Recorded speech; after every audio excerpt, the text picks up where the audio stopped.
everybody. Hello there. Hello. Hi, Coach, aka PiscesFirst. How are you? I'm great. How are you? I'm really good. Thank you. All right, guys. So today we are going to do something different. We invited other streamers to the podcast. So I'm very, very excited that PiscesFirst is here, a really good friend of mine, and we can't wait to jump into it. So Deevoz, if you want to start, you can go ahead. Yeah, welcome to the Stevietalks. Today, we invited you to talk about like various things, and I think a great question to start this with is just why did you start streaming to begin with? Like, what was interesting to you? Well, it is a long story, but I'll try and summarize it real quick. I've been a gamer my whole life, and the gaming community is something that I used as like an escape when I was a kid. And, you know, going through a lot of like hard stuff in the past, I had, you know, online was my only social life. It was like the only thing that, I wasn't getting super bullied on. I had real friends on. And so I got to thinking, just as I was going through college, even, that I wasn't really enjoying my major enough to like do it for a lifelong thing. And I thought, like, what if I could be the person, you know, I wish I met, or like the content creator I wish I knew for like somebody else who's alone and, you know, is going through a hard life that they couldn't help. So that was the main reason I started. And I just kind of like want to build up other content creators to kind of like inspire them to do the same thing. But yeah, that was the main thing that got me started. How long are you streaming now for? Like just regularly?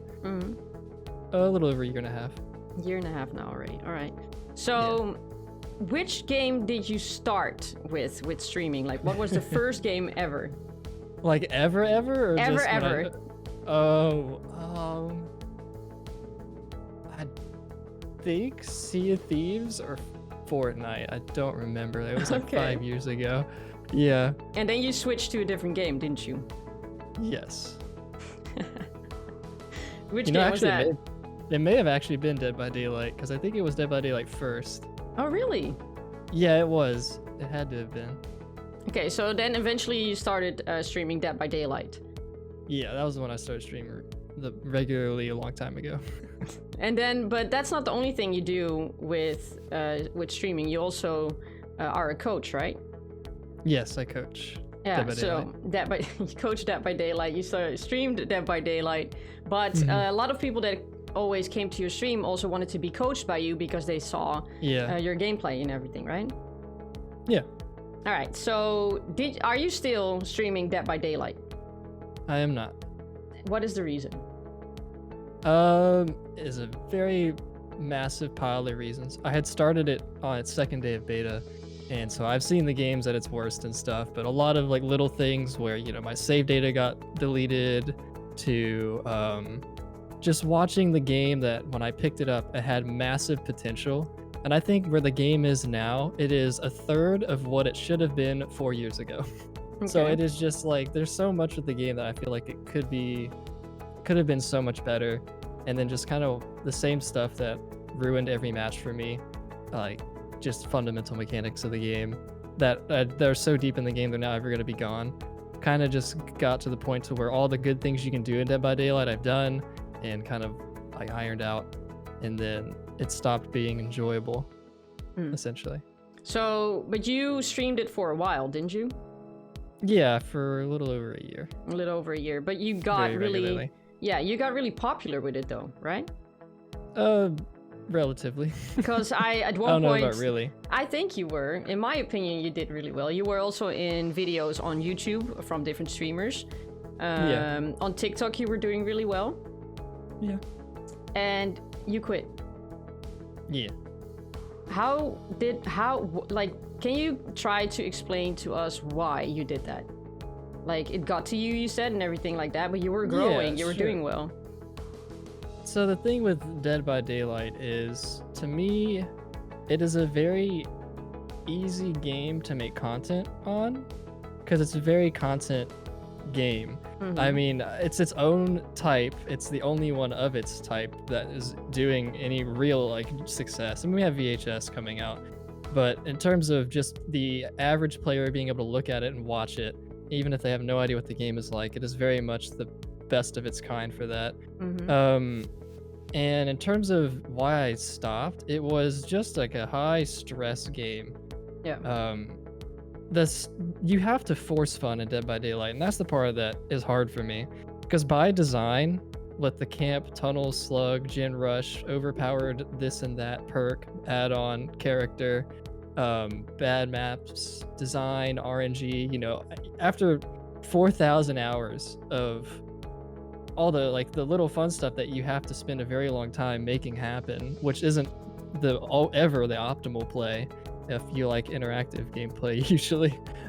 So it was just like I had to kind of force the fun, and though the stuff that I did was entertaining and it was satisfying when it happened, it was just kind of like a 10% of the time thing, I guess. So you pretty much forced yourself to stream Dead by Daylight at one point. Oh, yeah, no, I mean, so to be honest, I had been looking for a game that isn't Dead by Daylight for like 5 years, to truly main. So to some extent, like when it came to content, yeah, it was like, you get into the rhythm with DBD where it has that addictive aspect of just being really satisfying when all the good stuff does line up. And then ultimately, yeah, with content, like once my Pebble lifetime had died down and that stopped being as crazy fun, and Home Sweet Home came back out, I was like, yeah, let's make the switch. So was it really hard for you as a content creator to make such a big switch to a different game? Like, were you nervous? How did you feel? No, I was really excited. At first it was like, switching to it was a little bit nerve-wracking, but I knew that I would be happier and people watching me would have just even if they didn't play the game or like the game themselves or couldn't play it or whatever, they would enjoy watching me play because I was having a blast. Yeah. And it was also so much easier on me. When I first switched, I got a little nervous because it was hard to keep the game up, but then I finally got involved with the community of Home Sweet Home, and I made a guide for it, and now I'm getting a lot of people into it, and I'm actually, in terms of viewership, doing better than regularly than I ever was on DBD. Oh, that's really good, because you also switched to a different game, right? Before Home Sweet Home. I'm trying to remember what that one was. I think it was what's it called? New World? Oh yeah, that was the disaster. But that was something you were always very excited for, right? That was this is going to be it. You changed your screens and everything. You showed me the screens. Yeah. That's awesome. Yeah, which they were great. But like you said, right now it was a disaster. Can you explain us what happened? Oh man, it was historically impressive disaster, New World. The game itself had thrown in proportions that is so impressive. There were the amount of things in their core game code that were so wrong was crazy. I don't even know. I just imagine if one town got hit with a hurricane, tornado, and earthquake all at once for a month straight, that's kind of what it was like on New World. No. And also, I was so engrossed in the game myself that it was I was finally enjoying a game that I was playing, truly enjoying it and getting immersed in it. And it was also the first game I was ever competitive in. And our team was essentially undefeated for the entirety that I stayed on the game. Nothing because of me, they were just a great team. So it was really cool just to be a part of something like that. And I kind of more went to that as just to finally enjoy gaming it, truly enjoy gaming again. Because I've been gaming for 20 years. So, yeah, certain things you just have I guess a tolerance to in terms of their amount of fun. I think we're gonna go into a little bit into the mental health thing, if you're okay with that. Yeah, absolutely. It's so pretty much how it comes across right now. You stopped playing DBD. You went to a new game that you really, really loved, like New World and everything. You changed your screens, everything like that, which is for a lot of streamers a big step that you are, going away from a game that your community knows and, and now you're playing a different game again. So maybe Deevoz can jump in when you hear all of this. How does it come across to you, Deevoz? This for me as a streamer could be so scary. You're so excited for something and it doesn't work out. Maybe your community is leaving, and I don't know. My anxiety would be through the roof, honestly. I mean, I had a pretty similar step. The reasons for me to leave DBD were a bit different. But in general, the similar aspect is I realized I'm just not having fun. I can endure the game for a couple of hours, but I'm just not enjoying it. Not at all. Like even a friend texted me and was like, "Do you ever laugh on your stream?" And I'm like, "Fuck you."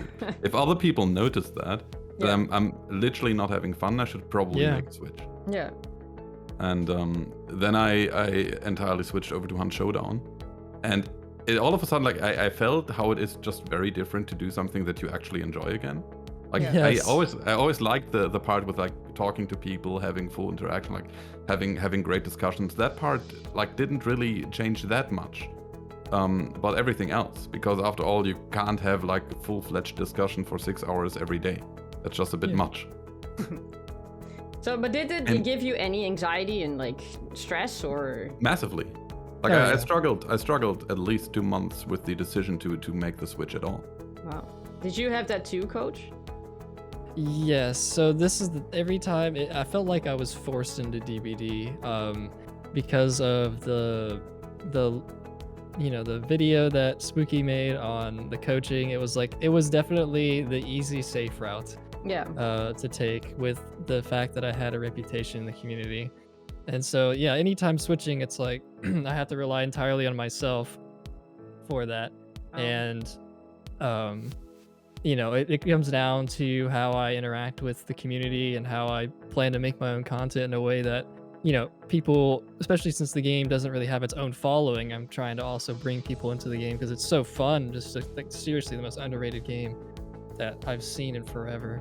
So yeah, I mean, with that in mind though, it also comes with like I just need to have like a bit of faith. Like I know what I have to offer as like a person and a content creator, and I also know what the game has to offer in terms of just sheer amount of fun. So it's like if I recognize that and go with it, it'll work out. So I have seen, for example, in your Discord, Coach, that Home Sweet Home was shutting down their servers.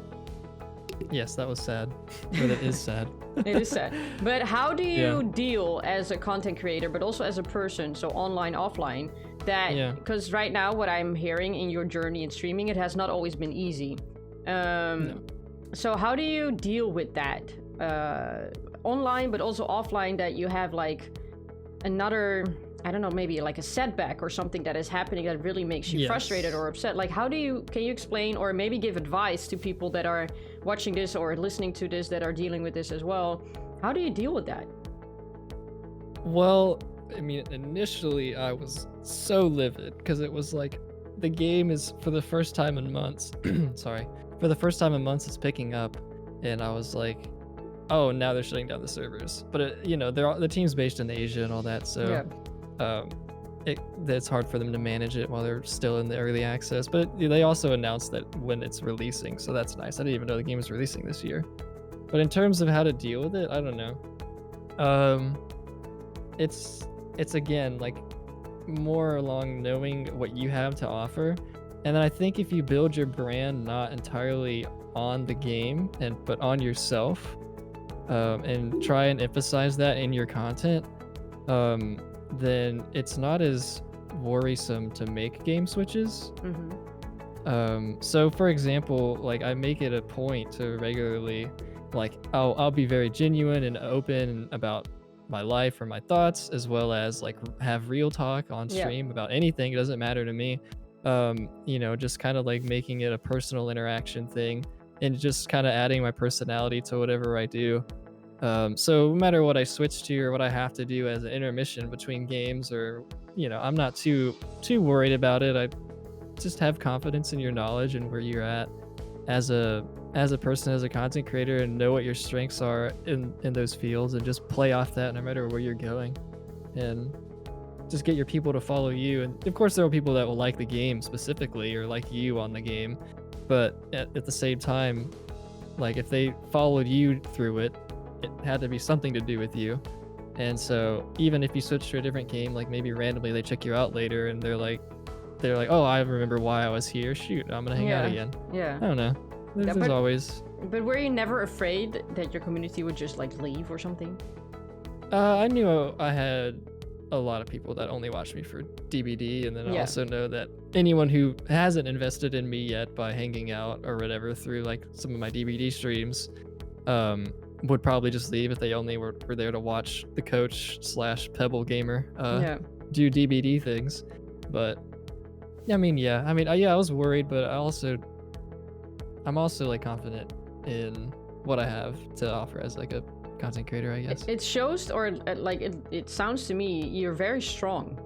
Like a lot of people could maybe not handle this, or like a couple setbacks like that and completely stop streaming, or they are very, very depressed because it's so tough, you know? So can you explain maybe like how do you get that confidence? How do you stay so strong and mentally so focused that this is, you know, a good thing and that you can keep on going?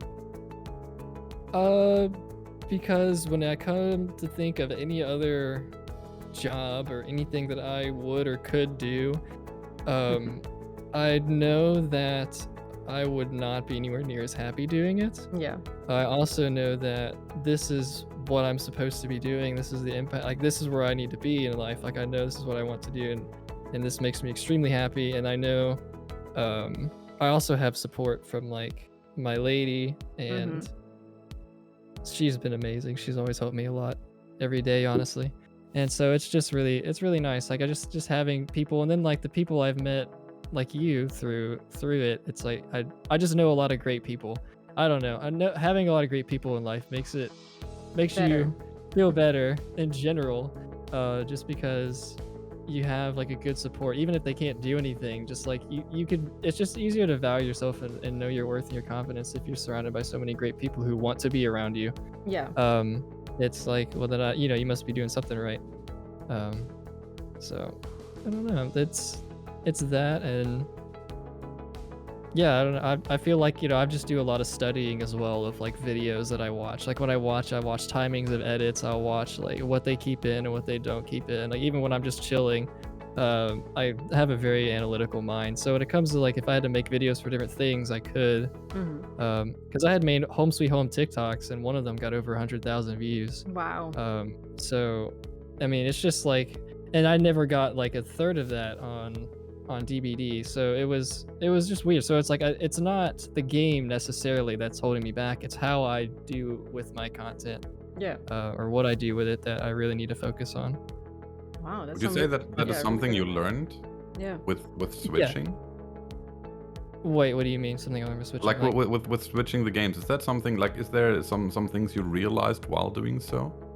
Yes, it's a mix of that, and watching, like I just realized like when I watch YouTube that I watch games I never play, and also something I realized, like is a short topic, I realized you would watch people, you know, people will tell like a story about something in high school that happened to them, and it'll be nothing to do with their gameplay. They're playing like Minecraft parkour in the background. I'm just sitting there staring at it mindlessly because I'm completely invested in the story. So really, I just realized, like with that, and you know, just with watching, you know, just watching content that I don't actively have any part of, as a gamer or viewer, if you want to talk about TV shows or something, I just realized that like it literally doesn't matter as a content creator necessarily the exact game you choose. It really just depends on if you choreograph your content in a way that's engaging to a general audience, just that's naturally appealing to the brain. I don't know. So it's really interesting to see that and recognize that I'm experiencing that in my own life as a viewer. So it's just kind of like, okay, now how can I do this with what I enjoy? And so no matter what game I switch to, I know I'm going to improve generally in realizing this stuff, and making it work. So it's more along with just kind of figuring out how to make the algorithm like it, I guess, for whatever platform you're using. Can I ask if streaming, the good and the bad, had an effect on you on like your private life? Yes. So did like, say like you had the setbacks and everything like that. Let's talk about the negative thing first. How did that influence your private life, offline life? Well, I was depressed, so I mean, even just basic like daily stuff, like necessary stuff, like I'm eating or dealing with, I mean, or just doing any household, anything you would need to do regularly. Like I would just be so down that I wouldn't even like want to move. And then while I'm not moving, it's like, well, I'm sitting here doing nothing now. I'm upset about myself doing nothing. But And that would happen a lot. I mean, that cycle goes off and on even now, like pretty consistently. It's just kind of like each time it happens, I just work on. I mean, I can't just be like that forever, or else I'll never make the content. So I also got to like push myself to more just be understanding that I'm gonna have these reactions and just like kind of let them flow. Like let yourself be upset, because something's upsetting. How do you get yourself out of that funk? Is it the people around you that help you through it? It's a little bit. Well, it's mainly like my lady and my community, because they all support me. Wow, that's great. And then just trying to do it myself. Like at the same time, like with the whole Home Sweet Home servers going now for 4 months, like I could, because I've had this has happened so many times. Like I could just continue to get really upset about it and just stay that way and be mad at the world, because every time I try to swap a game that isn't the one I can't stand playing, it just falls under in some way. Or I could just be like, no, screw this. I'm gonna make something work. And I was like, what else am I gonna do with my time? So yeah, that's just what I do. It's just kind of like, now it only took me like 48 hours to get out of that spell, which is way faster than ever. So that's a real new thing that's just happened. So like right now I'm creating a playthrough of Stray, the cat game. Oh yeah. And I'm just gonna make videos out of that, like just the whole thing, and just test that out from the kind of content I've watched. That's like long story game videos. I'm just gonna see what I can do with it. Do you have any advice for people that may be watching right now that are just started out streaming or whatever? Do you have any advice right now if they are in a funk like you have or you had, like what they should do or not? It depends on the specific cause of the funk, I guess. Mm-hmm. So if the funk is I'm not growing and maybe they're really like just starting, truthfully, I would recommend like just watching whatever is at the top of the content on like every platform. Mm-hmm. Study everything. Learn how to edit.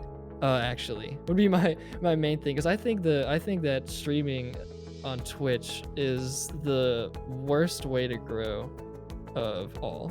Like if that's all you have is streaming on Twitch and you have nothing else, you are going to be stuck doing that for like 6 years probably until you can finally make it work. I mean, just assuming. Yeah. Because I mean, unless you get a lot of luck, or like, usually it's something outside of the streaming, like maybe you're a pro player and so it's a tournament, or maybe you're like you made a really great YouTube video that went viral, or anything. Like you really just don't commit to just streaming. And just like whenever you're down maybe about growth, just look at your content and then compare it to the top. And if it's like, just figure out what you can do with what you can afford to make that happen. To in some way make like something good, because you can just like make very loosely edited videos where it's just some cuts and like maybe a couple of transitions and just tinker with the audio, and then that's really all you need to make your clip for whatever game it is like really good, depending on what it is. You don't have to add a bunch of crazy fancy text or incredible edits. Like I made a video of, I think, like a Pebble video that I spent like 4 minutes editing, and it would get 20,000 views or something. It's just all about how engaging the clip is. It's all about like keeping the attention, having a good hook at the beginning, be visually pleasing. All the information that's important to your clip needs to be the only thing on screen. Like if let's say you threw Pebble and killer's in the top right of the screen, there is literally no reason for that camera not to be zoomed in on the killer looking for that Pebble in the entire screen. Yeah. Because that's what everyone's going to look and laugh at. If they see your character, like the whole screen, they'll see your character walking around, maybe a survivor will run by. They won't even be like, their attention won't be focused on it. So they won't pay attention to the most important part, and some people will just zone out and move to the next clip. So it's like... Do you agree, Deevoz? Yeah, I have some questions here actually. Good, go ahead. Before I agree or disagree. Yeah. So, sure. Are you talking like actual videos or are you talking shorts? Both. I mean, it depends. But what I was just talking there was mostly shorts. So like, okay, keeping the most important things. Because if it's a full video, like 10-minute video, like if your gameplay, then you can, it doesn't have to always be zoomed in on whatever. It's very very specific on that.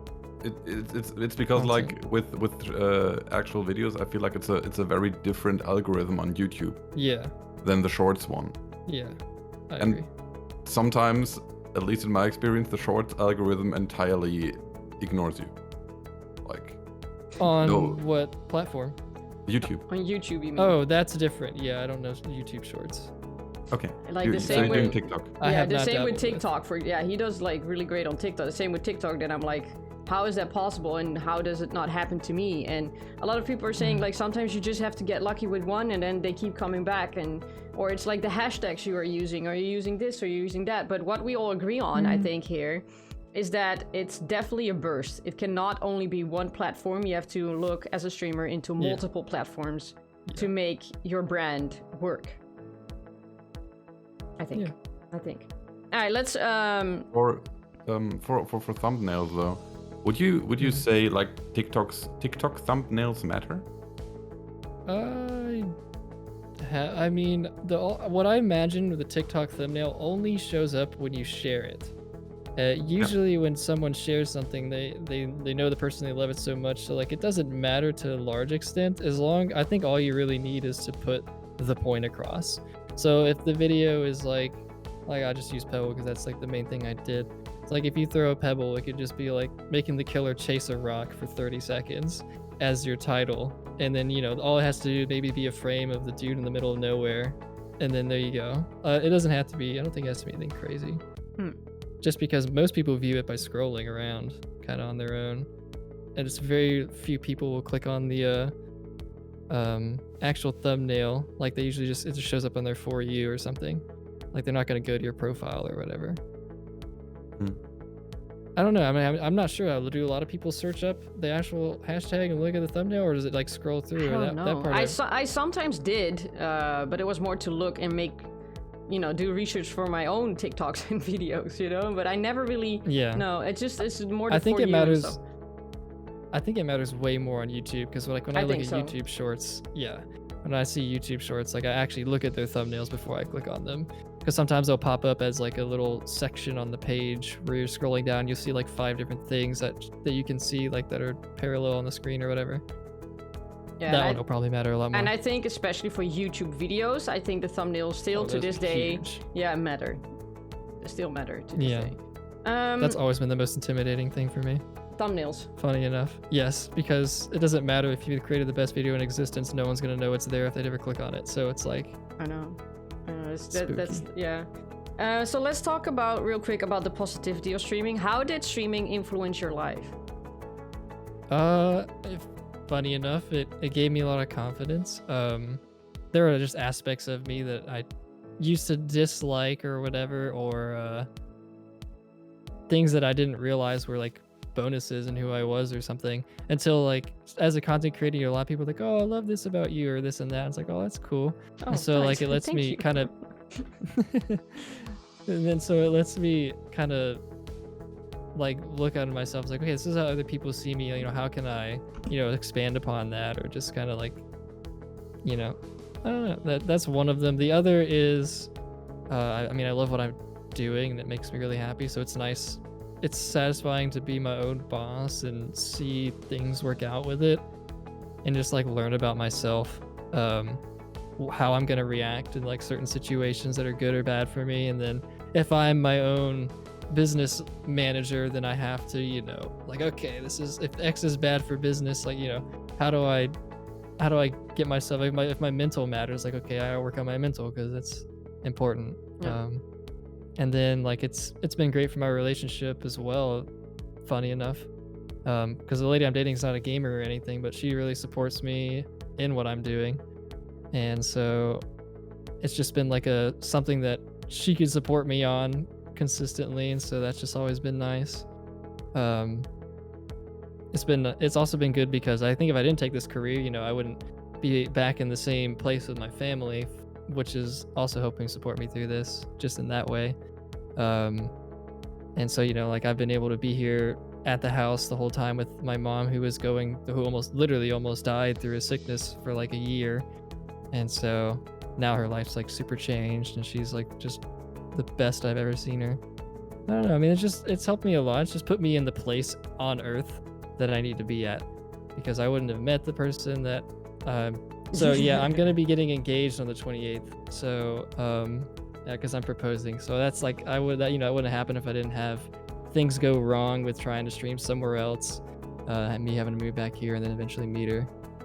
And there's obviously all the connections. Like all of my friends that I regularly talk to are like small streamers as well, and then just people I met through the community or just people I gamed with in general. So yeah, it's just been all the stuff I love in life has come through it. Wow. Deevoz, do you have any questions? Actually, yeah. Like, I mean, we had a bit of a pandemic strike. You said you were like mostly having relationships like through gaming and all that, and that gaming culture really helped you. Did you feel like much affected by the sea, or did you be like, okay, I kind of did it that way anyways all the time? Yeah. The only thing it affected was the part-time job I had at the time. I had to not breathe as easily, and so that was annoying.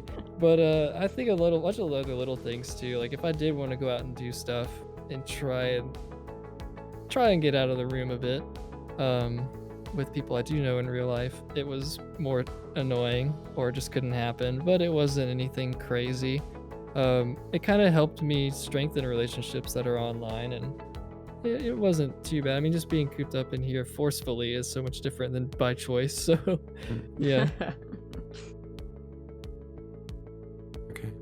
Yeah.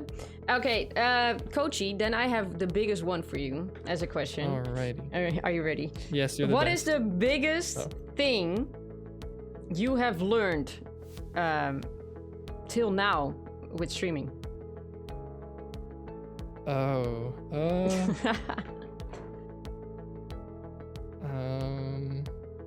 The biggest thing that you're like, yeah, that I learned. That wow. That's I don't know. I think for you, maybe it can be like the confidence thing, that you should believe in yourself. Probably. Yeah, probably. Yeah, it's probably what it is. It's more, I think you really just need to be willing to take leaps of faith. I think it really is what it is. Yeah, just learning to be confident in myself when whatever decision I make. And then just like if it doesn't work, just let it learn. I mean, as someone who's only 24, like no matter, even if I somehow can't make streaming work and I have to like pick up a full-time job again at some point, I've got probably 40 more years of being able to figure it out. So I got like plenty of time. I'll survive if I had to pick up a job. Like I think about it like I will live. As long as I'm not going to die of starvation, it doesn't really matter what happens to me. I can just make it a learning thing. And just being, and that's way easier said than done to like keep that mindset. But just going to that mindset more and more often makes it to where I, think that faster when things are going bad. And so, yeah, and that's probably the biggest thing. And what are, in your opinion, the biggest do's and don'ts in streaming? What should a streamer do? Absolutely do. Study all the content you consume to some extent, I think. I mean, you don't have to sit there like while you're laying in bed watching a calming Rust video, like study it necessarily, because I see that from personal experience. But when I look at it, it's like, okay, well, while I'm sitting there, it's like, this is calming. When are the edits being cut? Like, what's being put in there? And then I imagine he probably spent 30 minutes running to this place, and I didn't see any of that. I don't know. It's just, I don't know. Just be willing to intake little details about what you realize you watch that you think is really great, and try and figure out how you can incorporate that in your own stuff. And what is the biggest don't that a streamer definitely never should do? Don't not have a schedule. And then also don't only stream. Yeah, that's probably it. Well, that's really good, I think. Deevoz, do you still have any other questions? now I'm a bit interested in that DVD bit. Because it. like you always, or Stevie always says, just have fun and don't take it serious. Yeah. Why couldn't you do it?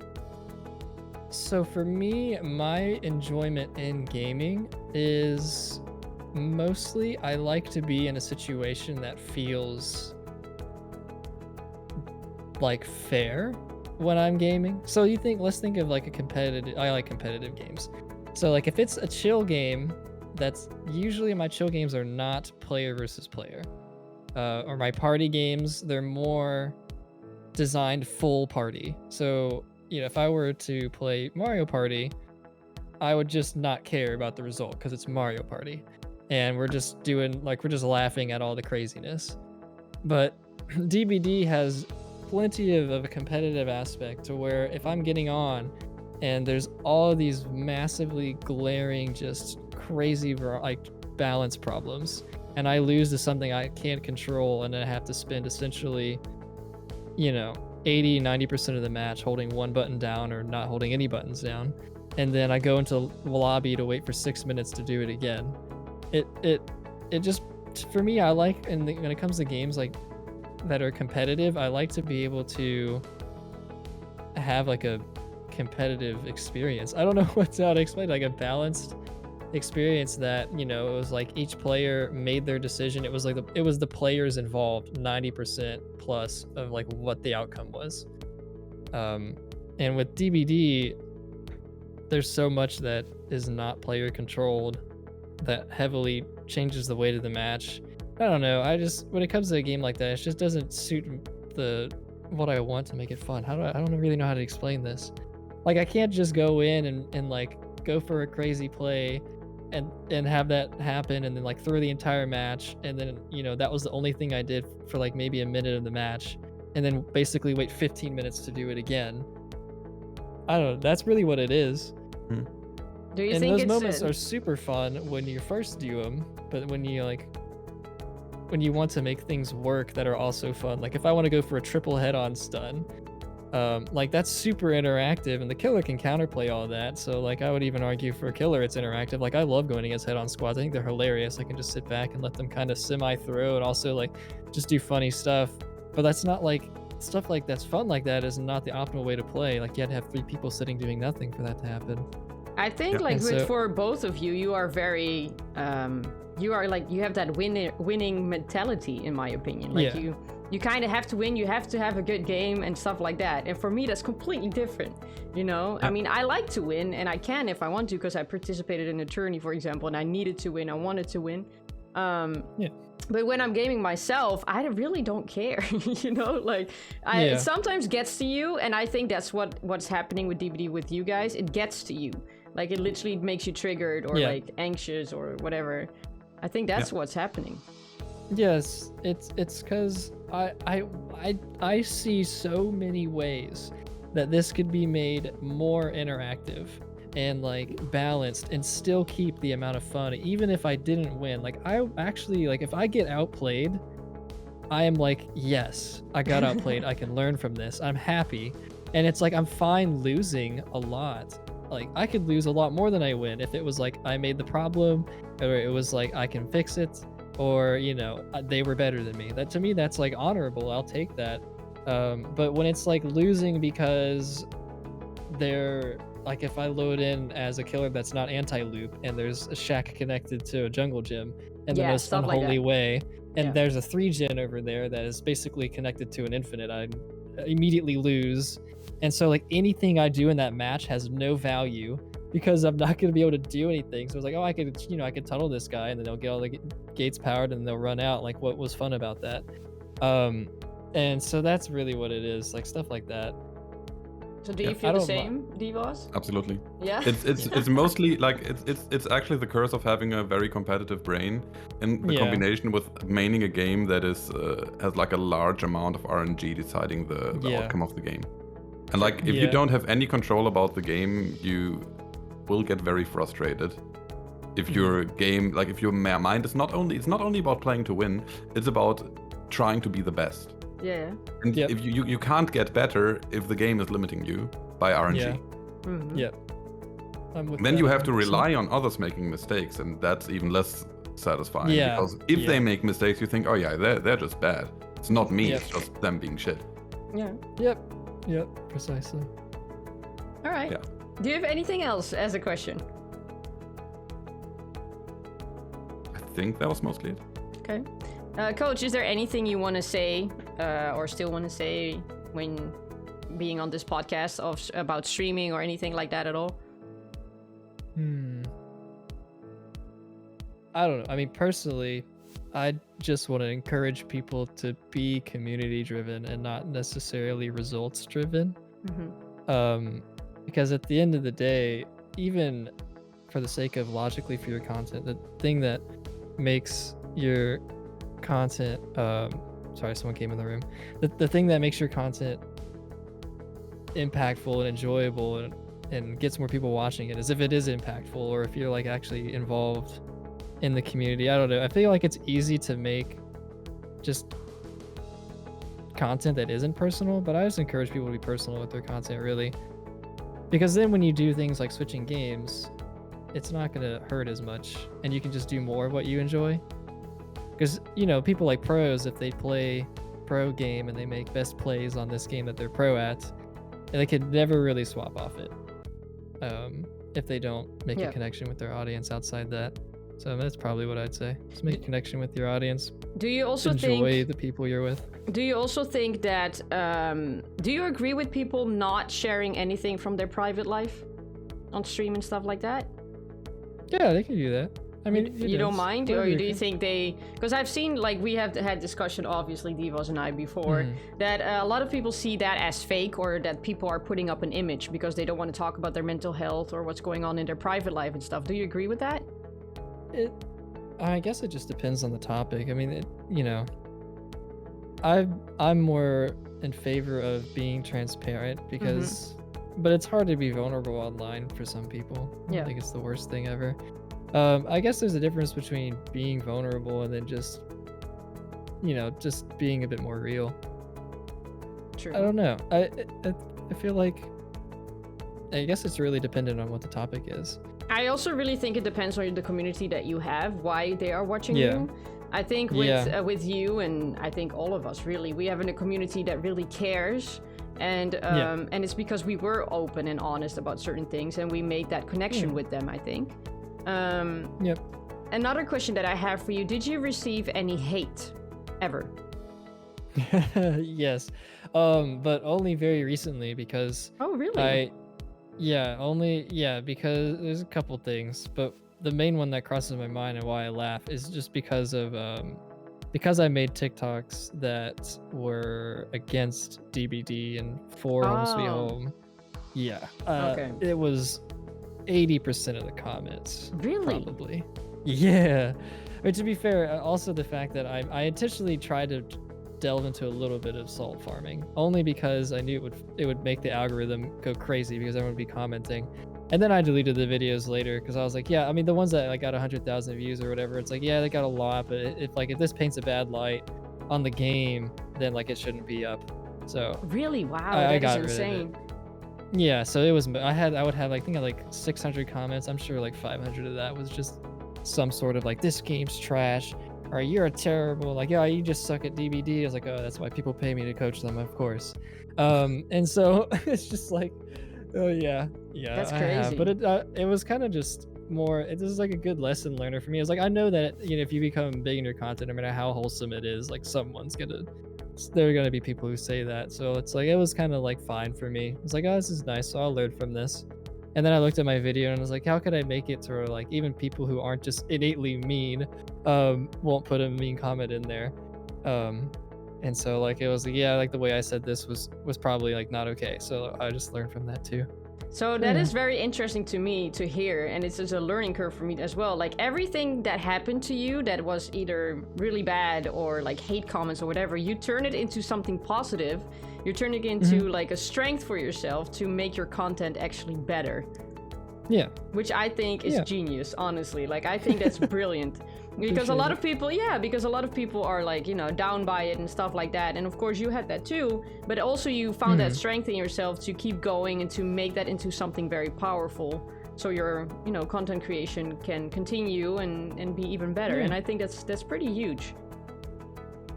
I appreciate it. Yeah, it really is just about taking any experience and learning from it and just trying to like find whatever way you can improve off it. That's just kind of like the way I've attempted to build myself from all the way when I was like 17, when I was like, I can't stand who I am. I was a completely different person. I've 180'd entirely. I was so appalling. It's ridiculous. So yeah, it's more just like, just be willing to improve and change on yourself. Like if you're not willing to do that, then it'll show in your content as well, honestly. Like, cause if you will take a negative, or you'll take something and be like, oh, everyone else is just dumb, or like, oh, this is just unlucky, so it has nothing to do with me. Yeah. I feel like that's just not a healthy way to go about anything. You wanted to say something, Deevoz? Yeah, go ahead. That's interesting. How, like, what would you say was the biggest tool for yourself to change who you are or how you are? Initially, yeah, like it was. Oh yeah, so I think when it came to like from high school, my biggest thing, it was like the first time I realized that, I was actually not. I had like some good qualities in me, because I used to think I genuinely had gone through pretty awful start of life. So I used to think that I was like basically a weapon. Like I got my start of my life off feeling like I got punished for a life I didn't live. And then I realized I was good at hurting people, so I like built myself upon that. And then when like high school was ending, it was like, there were like suicidal thoughts and all that. So I was just kind of like, yeah, I either completely change or like I'm gonna hate my life forever.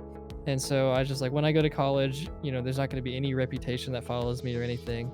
I can try to be whatever I want to be, and like just try and make the friends I want to actually have. And it's like, I know what good quality people are, so I will look for them. And just kind of also knowing that I didn't really know what was best for me either, like not being so full of myself and so self-focused, like, just being willing to just be like, I have no idea what the right choice is, like I'm gonna go seek help. So I had therapy help as well. And then ultimately the biggest thing was when I was 19, I was like, what changed like was my spiritual life. And so that was really what's made things as well like so much easier, because I now have that to help build like my massive confidence as a content creator. Because like I literally genuinely know that this is my life's purpose and this is where I want to be and where I want to impact people. And I can just tell, because it really feels like my entire life led up to this. I've been gaming my whole life. I've been every type of person from like the entirety of my life as a gamer and in the gaming community, like the guy who says these horrible things in comments, who like says terrible, like I even said racist stuff like when I was a kid in like online games.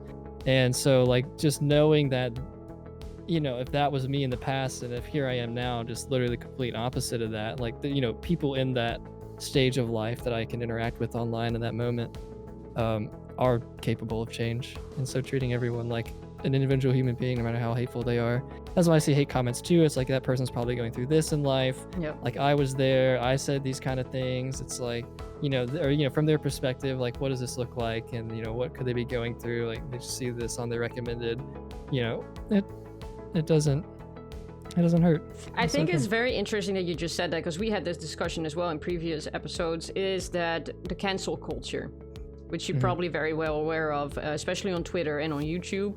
It's also about other streamers that are pretty much like on a YouTube video, they said horrible stuff, and of course we all try and cancel them and pretty much destroy their entire careers, which most of the time works, right? Do you agree with that or no? I feel like that's super case specific, but I think it is, yeah. If the individual has a genuine like change, then then it's different. Because I think also like in life, like I said, I've done and said and been terrible as all the way up till I graduated high school essentially. So it's like if I had a platform at that time, it would have vanished for sure. But I mean, even PewDiePie, if y'all know the PewDiePie PUBG bridge thing, I won't quote that, but do y'all know what that is? Yeah. No. Yeah. Okay. He said the hard N word just on a live stream. So yeah, it was like, even that, right? Like, obviously that was dumb. He knows it's dumb. I don't even know if he even meant to say it, but obviously everyone would probably try to cancel him, but it doesn't matter. He still goes on. Yeah. And so yeah, I mean, I have noticed that too, because like even with this Home Sweet Home vineyard, there was this dude this kid, I found out he was 13, who had been like really just appalling to play against, just in every way. Like, he would just intentionally like make new players, like knowing they're new players, is like completely exploit the fact that they're new and just give them a horrible game experience. Oh, yeah. And then, but that was fine. Like, that's their, I guess in that sense, that's their choice. It was very infuriating for a game you want to have new players stay on, especially. So that was frustrating, but it was also the fact that when I talked to the individual, they were like, yeah, I don't care that anyone's having fun. I'm just gonna do what I want. It's their problem. And like, that mentality is so infuriating. And so like, I had ended up calling him things like, I think I called him trash or a loser and stuff like that. I didn't know he was 13 when I was first calling him that. I mean, regardless of age, it's not obviously good to say that anyway. But, so I made those mistakes, and like, I saw backlash for that. I was like, yeah, this is genuinely, I should not have done that. Like, as someone who's in an influence position, like, I can't be calling people names. Like, that's not what I want in my brand at all. And were you going through like a hard time? Yeah, most likely. I'm still switching to the game. I was scared. So, like, seeing someone take the game down, and like, I'll watch people say, yeah, I'm never playing this again. If people play like this and they never come back to the stream, it's like I literally watching him kill the game. It was very much like, I don't want this in the foundation of the community. Yeah. This kind of mentality. But yeah, so like, obviously, like, things like that, like, I can imagine if I was like 50 times my size, like, that would probably take my viewers and all that for, by a large chunk, right? And that moment would be around forever or something. And so it's just kind of like, like, I made a mistake and now I moved on from it. And the guy still plays, and he kind of still plays that way, but we're handling it more maturely. And if we go against him, we just play accordingly and move on. That's a little frustrating, of course, still, but yeah, I mean, it's stuff like that. Like, I could get canceled for something like that, but that could be like that crazy hate thing can get all the attention, and then me saying I'm sorry and moving on from it, and like genuinely apologizing to the individual and stuff like that, and encouraging people not to talk to him terribly or anything. Yeah, not to do it's that like again. That'll probably get less traction, but I did say all that, and things got resolved. That was really interesting to be a part of all that and see what it's like from the receiving end as somebody who made the mistake as a content creator. Do you think it's a scary thing as a content creator, that it's very easy to make a mistake, that it's so easy that people can jump on it? And because for them it's like a short time period thing, but for the person that is the content creator that might be getting all the hate or whatever, because they made a terrible mistake, or said something extremely stupid, it can haunt them for years and years, right? Which can be life destroying or career destroying even. So I think it's such a dangerous thing with streaming. Do you agree with that? Or yeah, that is super scary. I guess it kind of just all circles back to how personal you are with your audience, really. Like, if your audience is regularly exposed to your struggles and things, like, sure, the viral craziness can give you a bad first impression on new people, but if you still have that good foundation, maybe you'll probably spend years not going back to your quote-unquote peak, but I don't know. I just feel like, just have the confidence in yourself as an individual, and like, just let it be a chance. Like I said, if you focus more on impact than results, like, if you care more about how the people watching you and how you change or react to this terrible thing that you did, and like, that is going to be way more impactful than if you just did your normal thing for years. You know what I mean? True. At least in terms of the greater impact. Like, I know that, I mean, I had people tell me, like, directly after how I handled the situation, it just gave them a whole new you know, insight on who I was. It also like inspired them to think differently and how to like react better in situations like that. And so to me, that's I was literally telling them like, yeah, I'm grateful this happened. It's gonna be better for people to see that. They'll know more about me. They'll understand that I'm an individual that will make mistakes, and so when I do make them, it won't be as painful. Do you have anything to say to that, Deevoz? I think that's a pretty good summary. I think so too. I don't think I have anything to add to that because it literally shows you are capable of owning up to your mistakes, right? And I think that's a huge thing in content creation as well. Like, hey, I made a mistake, but I'm gonna be better, and that you learn from it pretty much. The last thing that I really want to ask you is how do you see yourself in a couple years time with content creations, or like where do you see yourself? What do you hope to be, or where should you be? So this puts a smile on my face because I think Good, I hear it. I'm feeling so confident about Home Sweet Home. I really see myself as like the lead content creator for that game in a couple of years. I really do, because right now I am, but there's not really much competition for it. But I am, and you know, as a coach for an ASIM game, like being able to take that and use that to knowledge and apply it to this new platform with a new audience, with a game that is truly incredible. Like I just see myself, I can be at the head front of this game, and I think it'd be really fun. I don't know. And if not, then I will be doing some other game or some other type of content, and I'll just be having fun with that. I'll probably find some better way to make YouTube videos, or I don't know. I see it being positive. Good. No matter what, I'm good with it. I don't know. It could also, like, if somehow I'm still struggling, then I'll be doing a part-time job. I'll be married, living with the love of my life, and that sounds good to me. me. I'll make it work at some point. Yeah. That sounds really good to me. Well, thank you, Coach, so much for being here. I want to thank you for your time. Thank you. And Thank you for having me. Thank you so much as well, Deevoz. And I see you in the next one. Yes.